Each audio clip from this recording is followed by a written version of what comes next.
Your fireplace may be controlled using a Skytech remote system. You can identify this by the gray color of your remote. Now I'm going to show you how to synchronize your Skytech remote with your receiver.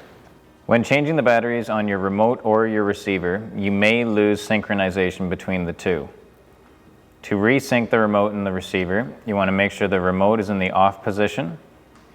You want to make sure your receiver switch is right over the remote icon.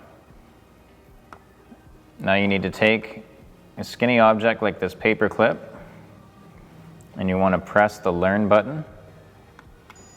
You'll hear one beep, and then you want to press the mode button on your remote, and you'll hear 5 short beeps, which will show that the two have been synchronized and your fireplace will turn on.